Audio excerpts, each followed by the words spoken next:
क्या गुरु जी, भगवान को मानना जरूरी है? क्यों नहीं? ईश्वर क्या है, भगवान क्या है, जिस दिन तुम्हें समझ में आ गया तुम्हारी जिंदगी सार्थक हो जाएगी। कर्म करो, मेहनत करो, परिश्रम करो और छोड़ते चलो उस देवादिदेव महादेव पर, लक्ष्य तक वो पहुंचा। आज का पढ़ा लिखा जमाना है, जरा सा थोड़ा सा लोग पढ़ लेते हैं तो कहते हैं हम ईश्वर को नहीं मानेंगे, हम भगवान को नहीं मानेंगे। थोड़ी अकल लो, वो अंबानी परिवार से थोड़ी अकल लो, करोड़ों का धन है, वैभव है, उसके बाद भी भगवान की भक्ति में हमेशा लगा ही रहते हैं। थोड़ी अकल लो वो बिरला परिवार से, थोड़ी अकल लो किसी अच्छे आनंद करने वाले विद्वज्जनों से। थोड़ा सा पढ़ लिए, भगवान को नकार दिया, हम नहीं मानते, हम डॉक्टर बन गए, हम ये बन गए, हम कलेक्टर बन गए, हम ये बन गए, हम परमात्मा को नहीं मानते। मत मानो। जब बीमार पड़ोगे, एक दिन कुर्सी से नीचे उतरोगे, कोई नहीं पूछेगा, तब कमरे में पड़े रहोगे, कोई नहीं पूछने वाला, तब याद आएगा भगवान कौन सा कर्म दंड किया था, भुगता रहा है, जल्दी से ले। तब याद आएगा कि ईश्वर क्या होता है।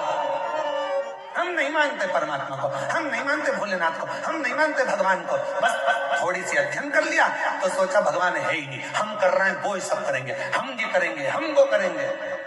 एक बार किसी ने हमको न्यूज चैनल वालों ने बुलाया, बोलते आप साइंस को नहीं मानते? हमने कहा पूरा मानते, पूरा मानते।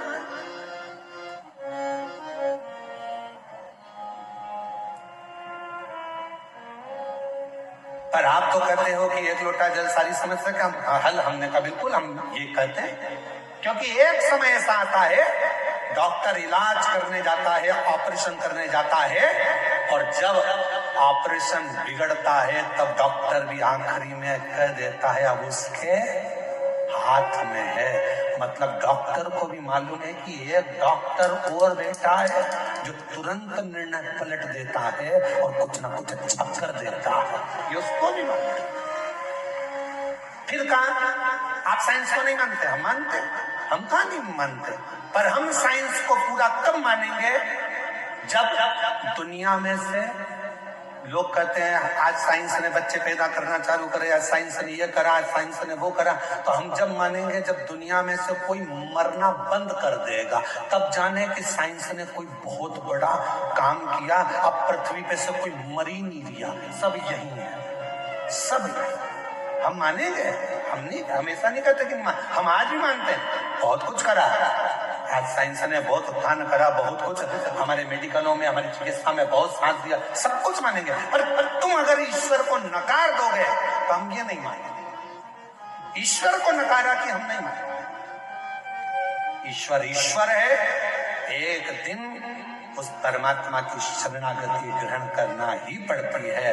इसलिए निवेदन है खूब पढ़ो, खूब उन्नति करो, खूब बढ़ो। मेरे बेटा बेटी खूब चार चांद लगाएं, पर अपने उस सनातन धर्म को ना भूलें, उस ईश्वर की शरणागति ना भूलें, भगवान देवादिदेव महादेव की भक्ति में अपने सनातन को मत भूलो। दूसरे कहेंगे हमारे साथ चलो, कोई ईश्वर नहीं है, कोई भगवान नहीं है, देवताओं को मत पूछो क्यों पानी चढ़ा रहे हो, क्यों भगवान को मना रहे हो। दुनिया के लोग कहेंगे क्यों? क्योंकि वो चाहते हैं कि आप सनातन धर्म छोड़कर हमारे धर्म में आ जाओ। ईश्वर को पूछना बंद कर दो, भगवान को पूछना बंद कर दो, कथा सत्संग भागवत रामायण गीता बंद कर दो, ये वो चाहते हैं। पर याद रखना अंतिम गति इसी में है, इसी में। झूठी पत्तल खाने दूसरे धर्म में मत जाना, भले अपने धर्म की सूखी रोटी खा लेना और दूसरे धर्म में प्रवेश मत करना। सूखी रोटी खा लो, नहीं जाना, रहो। दिया बहुती मच्छिंद्रनाथ जी ने थोड़ी सी भस्म दे दी, ले पति और पत्नी दोनों खा लेना। पति गुस्से में आ गया, भस्म खाने से, भभूति खाने से क्या बच्चा हो जाएगा, संतान हो जाएगा? भभूति ली पत्नी के हाथ से और खुद ने भी नहीं खाई, पत्नी को भी नहीं खाने दी। और गाय के गोबर में, गाय के ग्वाड़े में, जहां गाय बनती थी उस गौशाला में उस भभूति को, उस भस्म को फेंक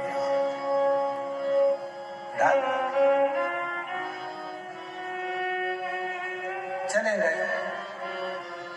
समय बीत गया।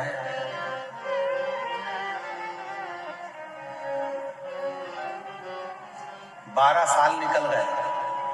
कितने? जम के बोलो जरा। 12 साल निकल गए। 12 साल के बाद गुरु मच्छिंद्र नाथ उस गांव में फिर आए और गुरु मच्छिंद्र नाथ जी ने आकर प्रवेश किया। वो महिला दिखी। महिला से पूछा, माँ तुम्हारे घर में तो अब बेटा आ गया होगा? माँ बोली, नहीं, मेरे घर संतान नहीं। संतान नहीं? नहीं। क्यों? भस्म दी थी वो नहीं खाई? विश्वास नहीं था? धर्म पत्नी ने, कोई स्त्री ने कहा, बाबा मेरे पति ने हाथ में से वो भस्म लेकर, वो भभूति लेकर गाय के ग्वाड़े में गोबर के ऊपर फेंक दी। गाय का गोबर वो खले में पड़ा था, उसी में वो भस्म पड़ी। मच्छिंद्र नाथ जी ने कहा, ये हो ही नहीं सकता कि मैंने भस्म दी हो शिव का नाम लेकर। कोई शंकर का भक्त यदि कोई वचन कह देता है तो शंकर भगवान को उसे पूरा करना पड़ता है, शिव को पूरा करना पड़ता है। और अगर मैंने भस्म दी है तो तुम्हारे घर में तो औलाद होना, ये हो ही नहीं सकता।